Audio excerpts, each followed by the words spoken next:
Imagine this. You're stuck in traffic. Your phone rings. Bad news. Again. But you're calm, unshaken, focused. That's what Stoicism can do. And in the next 10 minutes, I'll show you how. Stoicism isn't about being emotionless. It's about choosing your emotions wisely. It's the ancient art of staying calm in chaos. Let's dive into 10 timeless lessons that will keep you centered, no matter what life throws at you. Imagine being in the middle of a chaotic traffic jam, horns blaring, your phone ringing nonstop with bad news and your heart racing. Now imagine yourself calm, centered, untouchable. Sounds impossible. Not if you understand the timeless wisdom of the Stoics. For thousands of years, Stoicism has helped warriors, leaders, and everyday people stay composed in the worst storms. From Roman emperors like Marcus Aurelius to modern-day thinkers, one simple philosophy has guided the path to peace. Focus only on what you can control. In this episode, we begin our journey into the 10 Stoic lessons that will keep you calm, no matter what. Starting with the most foundational Stoic idea, the dichotomy of control and the power of radical acceptance. This isn't just theory, this is practice for life. Let's begin. Lesson 1. Control what you can. At the core of Stoicism is the dichotomy of control, introduced by Epictetus, a former slave-turned-philosopher. He wrote, "Some things are up to us and some things are not." Epictetus. This might sound simple, but it is one of the most liberating concepts you'll ever learn. Things under your control, your thoughts, your actions, your attitude, things outside your control, the weather, the past, other people's opinions, your boss's mood. The Stoics believe that suffering doesn't come from external events. It comes from our judgment of those events. Example: two people lose their jobs on the same day. One panics, blames the world, spirals into depression. The other sees it as an opportunity to start a business, refocus on health, and grow. The same event, two responses. The difference? One chose their response consciously. Modern insight. Psychologists today call this locus of control. Research from the University of Florida found that people with an internal locus of control are more likely to succeed in life, experience less stress, and even live longer. We suffer more often in imagination than in reality. Seneca mini exercise. Take a blank sheet of paper. Draw a line down the middle. On the left, write what you can't control. On the right, write what you can. Every morning, pick one thing on the right to act on. Just one. That's where your power lives. Stoicism is not passivity, it's strategic action, focused only where effort matters. Lesson 2. Accept what you can't.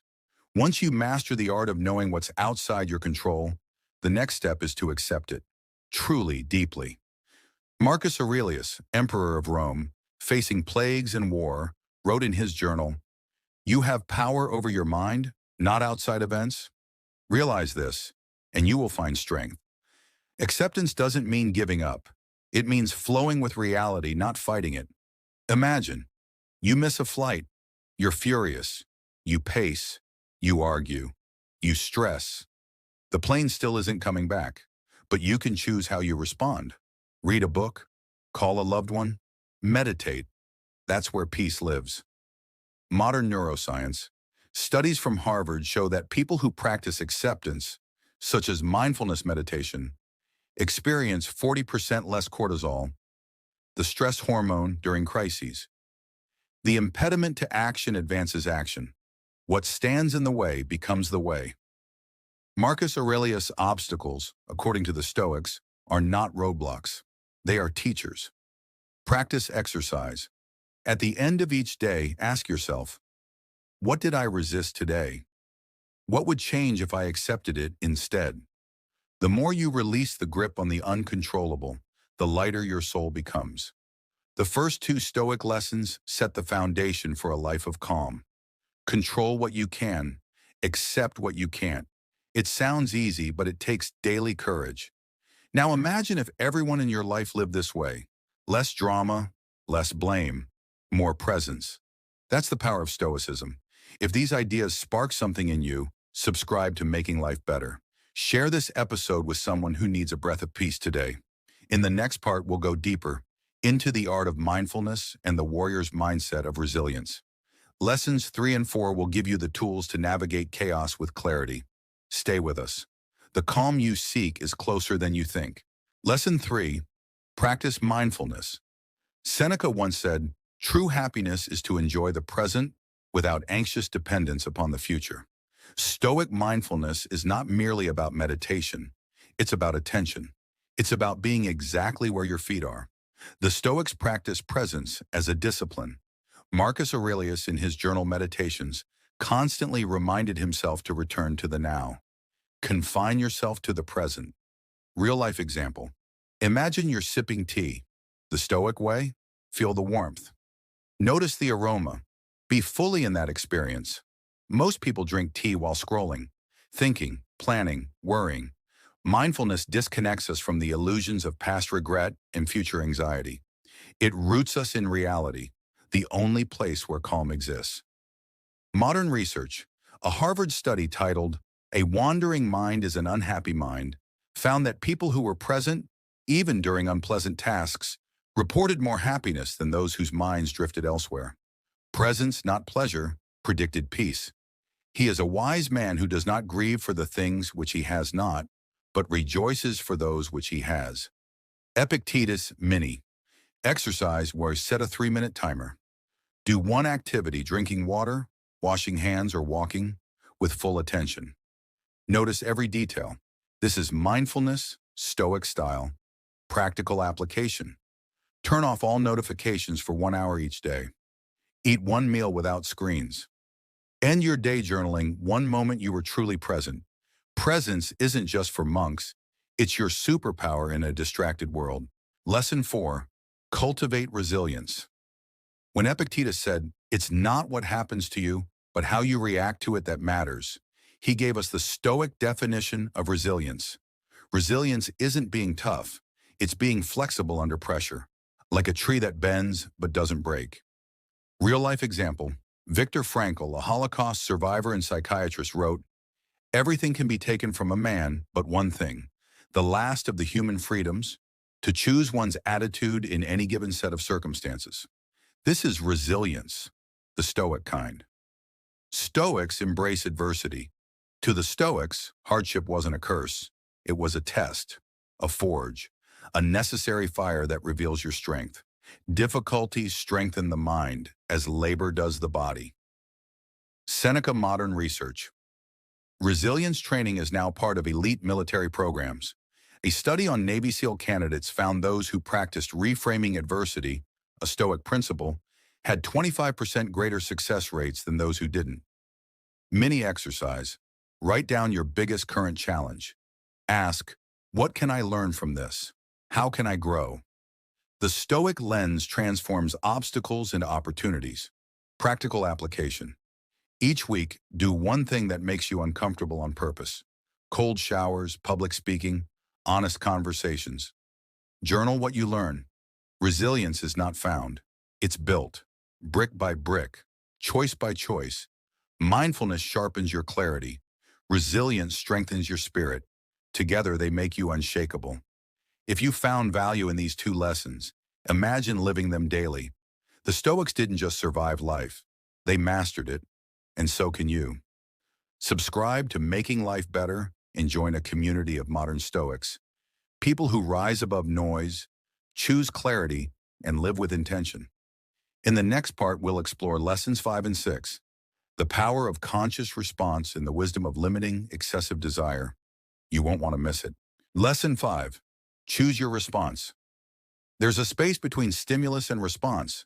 In that space lies your power, the power to choose. Epictetus once said, "It's not events that disturb people, it's their judgments about them."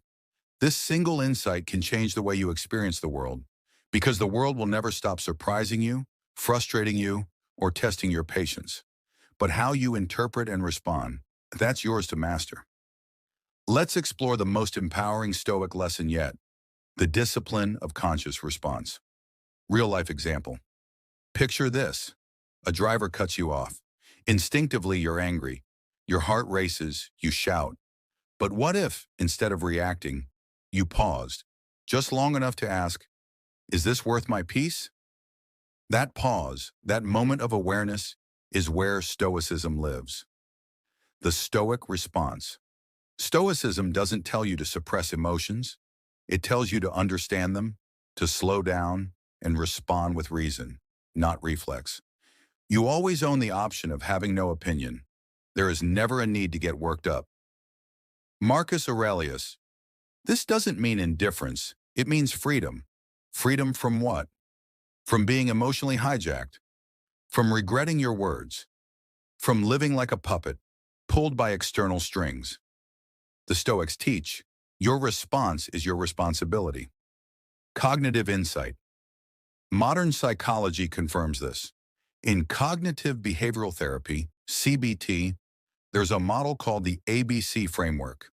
A, activating event, driver cuts you off. B, belief, they did that on purpose. C, consequence, anger, stress, reaction. But what if you change the belief?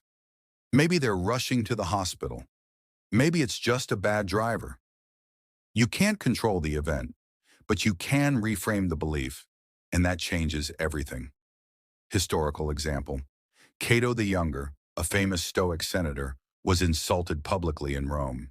His response? Silence. He refused to fuel the insult with reaction.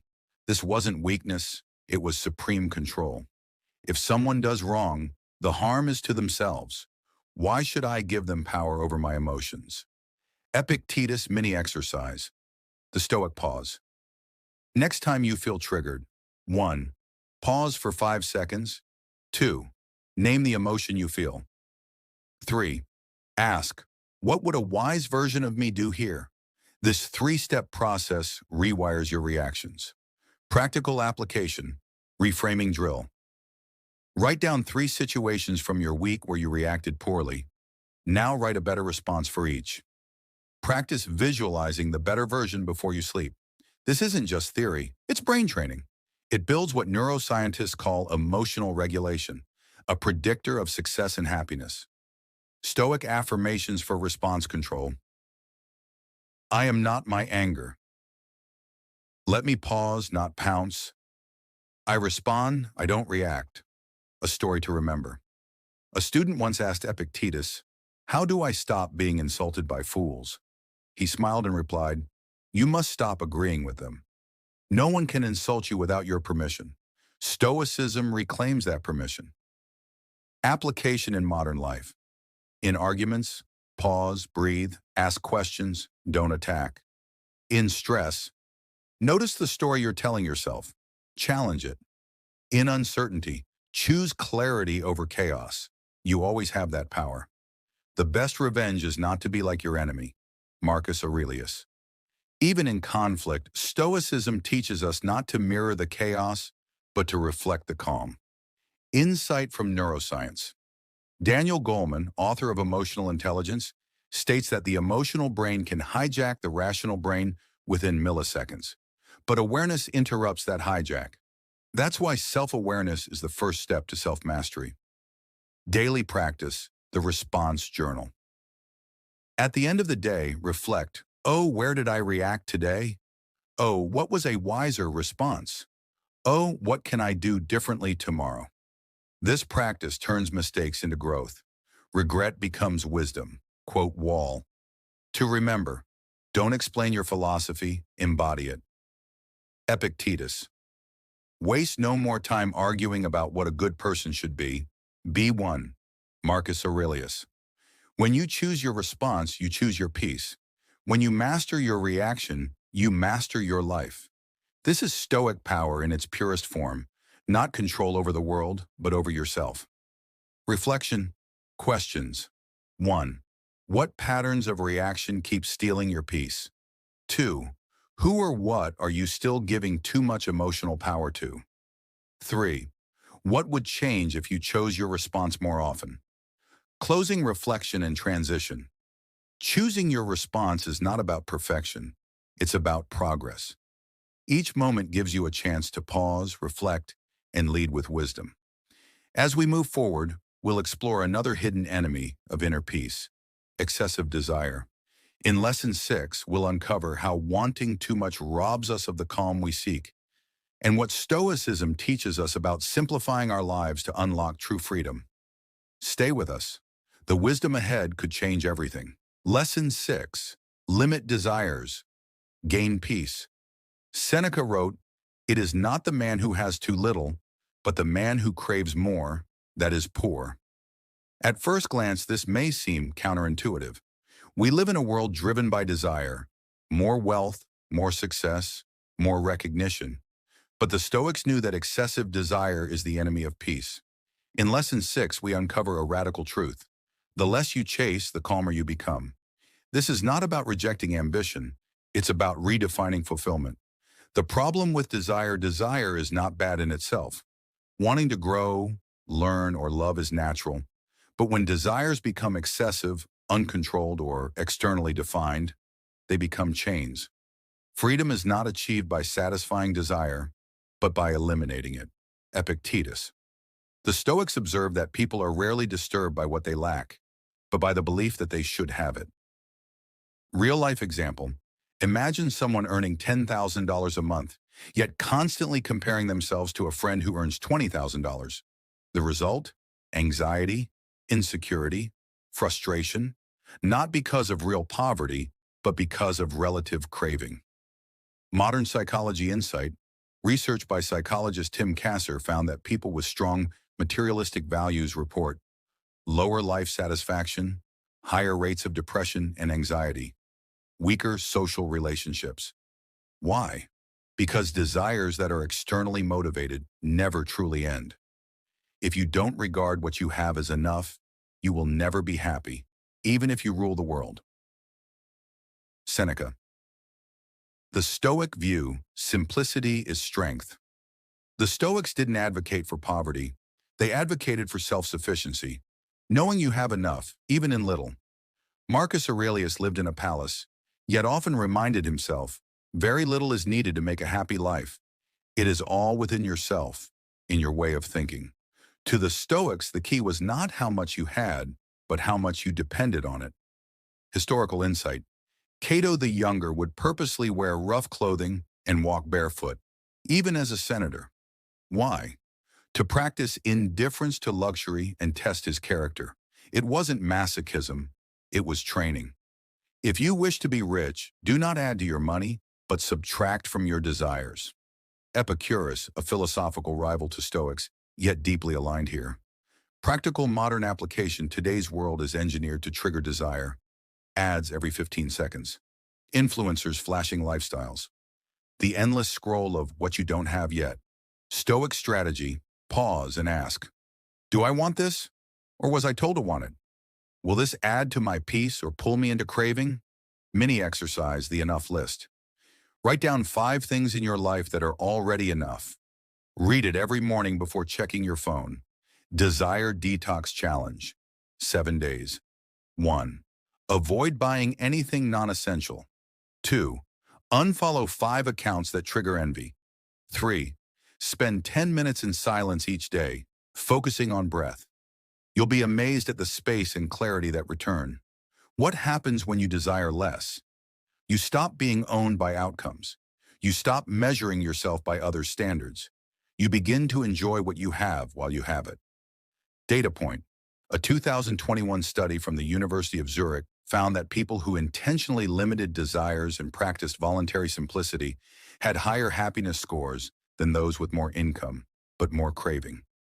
Quote to remember, wealth consists not in having great possessions, but in having few wants. Epictetus. The Stoic aim isn't just peace, it's freedom, and freedom begins with mastering your desires. Modern analogy. Think of your mind as a browser with 100 tabs open. Every desire is a new tab. Most of them slow you down. Close the ones you don't need. Desire isn't wrong, but unexamined desire is dangerous. Daily practice, the desire journal. Each night reflect.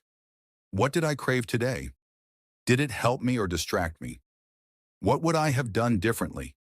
Then rewrite one desire in this format. Instead of needing X, I am choosing to be content with Y. Example.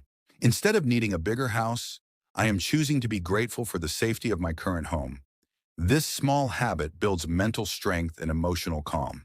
The Stoic paradox: the less you demand from life, the more life gives back. When you are no longer enslaved by the chase for more, you are finally free to enjoy what you already have. Nothing is enough for the man to whom enough is too little. Epicurus' final reflection. Questions 1. What desire currently consumes too much of your energy? 2. What would your life look like if you let go of it? Limiting your desires isn't about deprivation, it's about elevation. It's about shifting from external craving to internal contentment. If this lesson resonated, share it with someone constantly chasing more. Remind them and yourself that peace isn't found in what we gain, but in what we can live without. In Lesson 7, we'll build on this clarity with the next Stoic foundation: living a life of virtue.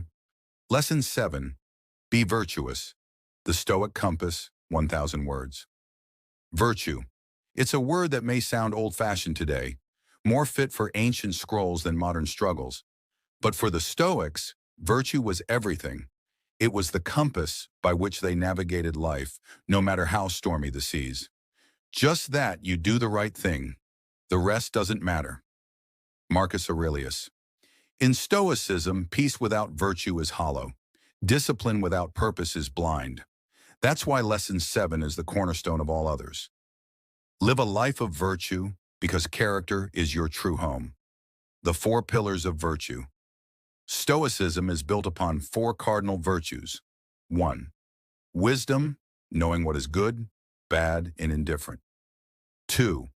Courage, acting rightly even when it's hard. 3.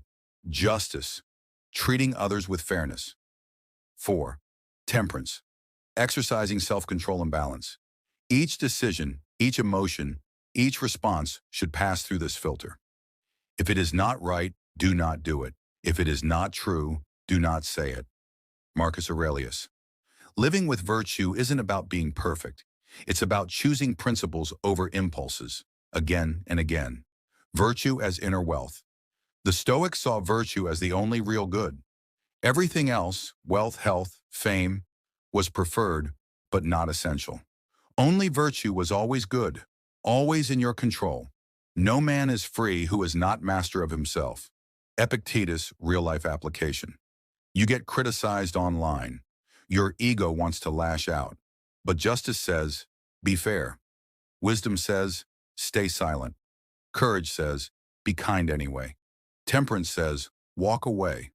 That's how virtue speaks. Virtue is not a reward, it's a choice, a muscle, a habit. The role of integrity in daily life. To the Stoics, virtue was lived, not lectured. Example, you're in business. No one would know if you cut a corner, but you would know. Virtue says, be honest, even if it costs, even if no one claps, because how you do anything is how you do everything. Waste no more time arguing what a good man should be one. Marcus Aurelius. Virtue demands you stop outsourcing your behavior to circumstances. Be good, not because life is fair, but because you are. Why virtue brings peace. When you live with virtue, you stop negotiating with your conscience. You stop second-guessing your worth. You stop chasing validation. Virtue grounds you. It says, I acted with courage. I told the truth. I was fair when it mattered. I didn't overindulge. And that's peace. Scientific insight. Psychology calls this self-concordance. When your actions match your core values. Studies show that people who live this way experience higher well-being and lower anxiety. Happiness and freedom begin with a clear understanding of one principle. Some things are within our control and some are not. Epictetus. And your choices are always within your control. Mini practice, the virtue audit. Each night ask, did I live with courage today? Did I act wisely? Was I fair, even in small ways? Did I restrain myself where needed? No guilt, no shame, just clarity, just improvement. Simple, powerful habit, modern challenges, ancient answers. We live in a world that rewards shortcuts, fast results, viral fame, winning at any cost. But the Stoics remind us, character is destiny. Seneca said, "What is the point of having countless books and no time to read them? It is better to have a few precepts and apply them." Today, the question isn't, how much have you achieved? It's, have you lived with virtue while achieving it? Because external success without inner alignment is just another form of suffering. Reflection exercise, virtue in action. Think of a hard decision you've faced recently. Now ask, what would wisdom say? What would courage require? What would justice demand? Where would temperance pull me back? Use this exercise daily. Turn it into your compass. Final thought. Virtue doesn't promise an easy life, but it does promise a meaningful one. When the noise of life is loud, let virtue be your still voice. When the path is unclear, let virtue be your North Star. When the world disappoints you, let virtue be the one thing that never does. He who conquers himself is the mightiest warrior. Confucius, echoed by all Stoic tradition. Closing CTA and transition. If this lesson moves something in you, share it. Live it.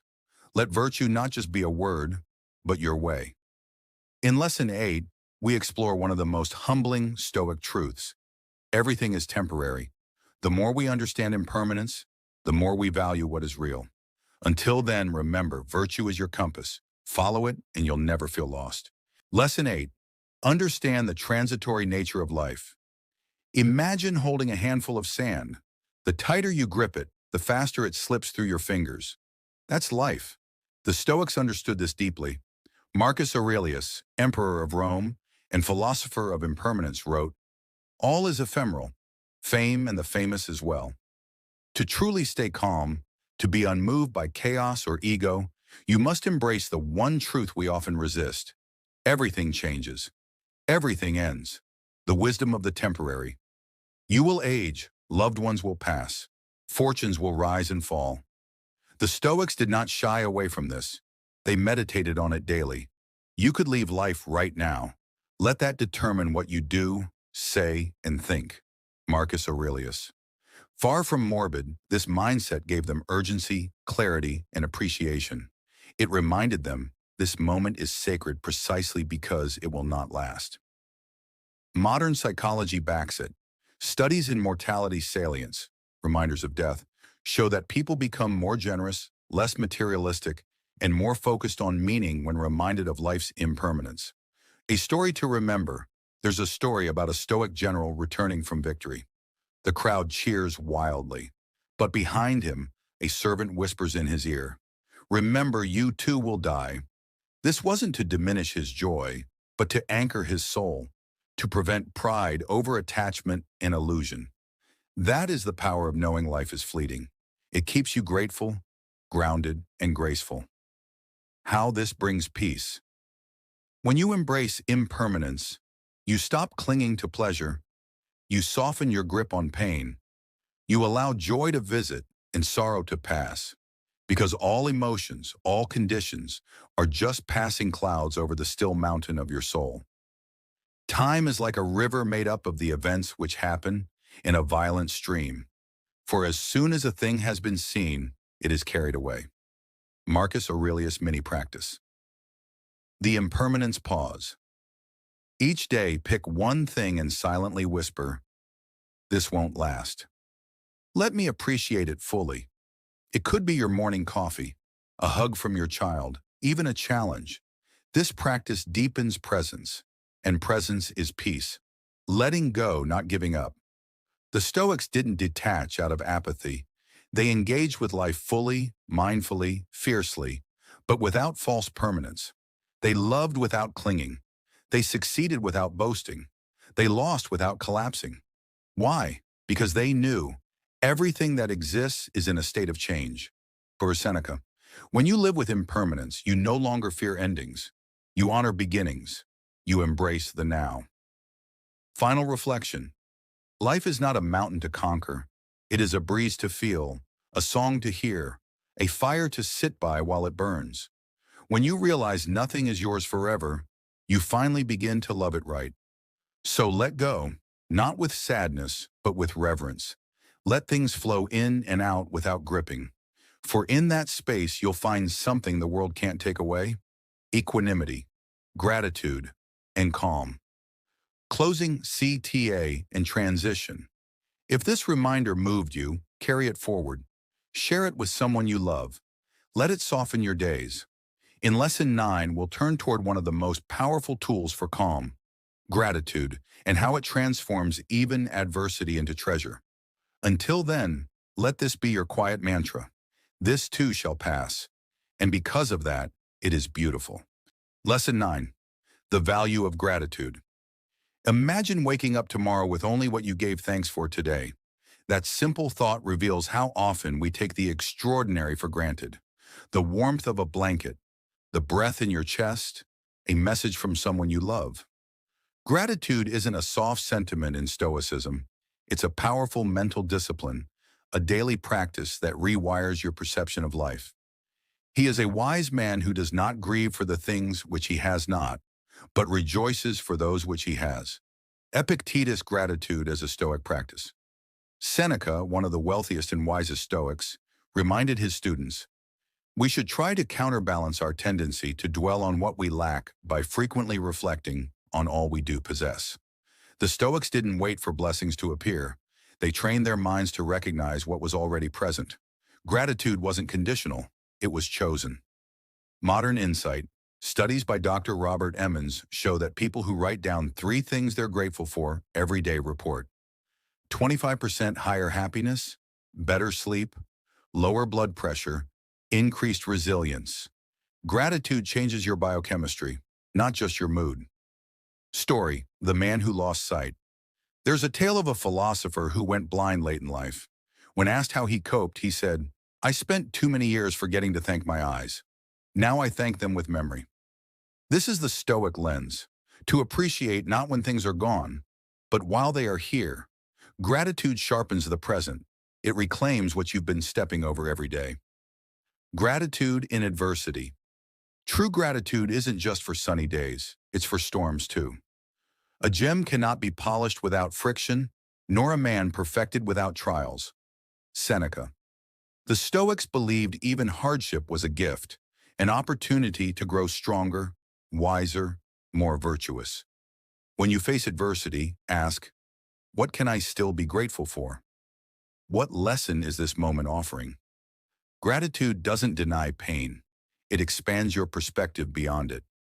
Mini practice: the gratitude reframe. Take a daily frustration and reframe it through gratitude. I'm tired from work. I'm grateful to have work. My child is noisy. I'm grateful they are alive and near. The weather is bad. I'm grateful for shelter. This isn't delusion, it's discipline. What gratitude frees you from? Comparison. You stop measuring your life against others. Entitlement. You recognize nothing is owed, everything is a gift. Restlessness. You become present to what already is. Wealth consists not in having great possessions, but in having few wants. Epictetus. Gratitude quiets the craving. It anchors you in enough. Gratitude as a daily ritual. Before sleep, list 3 things from the day. 1. A moment of connection. 2. Something small and beautiful. 3. A challenge that helped you grow. Write them, speak them, share them. Over time, your mind learns to scan for joy, not problems. This is Stoic training for the heart. Final reflection. Gratitude isn't about being naive. It's about being awake, to see clearly what is already good, to love fiercely what is already yours, to bow, not because life is perfect, but because it is passing and precious. Don't ruin what you have by desiring what you have not. Epicurus' gratitude doesn't change your life. It changes you, and you change your life. Closing CTA in transition. In Lesson 10, we'll close this journey with the Stoic commitment to lifelong growth, how learning, reflection, and self-mastery can keep you grounded no matter what life throws at you. Until then, look around. Breathe in, give thanks, not because everything is easy, but because something here is already enough. And that is where calm begins. Lesson 10. Keep learning and growing. The Stoics never claimed to have all the answers. Instead, they embraced a humbler, wiser path, lifelong learning. Growth was not a phase, it was a mindset, a way of being, a daily discipline. No man is free who is not master of himself. Epictetus. And mastery is never complete. The Stoic student. Marcus Aurelius was the most powerful man in the world. Yet every night he wrote notes to himself, not to boast, but to learn, to reflect, to grow. If anyone can refute me, show me I'm making a mistake or looking at things from the wrong perspective, I'll gladly change. That's not weakness, that's strength. True wisdom, the Stoics taught, is not about knowing, it's about becoming. Growth is the goal. In Stoicism, the ultimate goal isn't perfection, it's progress. Becoming more just today than you were yesterday. Responding with more patience than the week before. Pausing longer before anger. Letting go a little faster each time. Growth isn't loud, it's subtle, but it is sacred. Modern insight. Carol Dweck's research on the growth mindset echoes this wisdom. People who believe they can improve, do. They adapt. They recover. They thrive.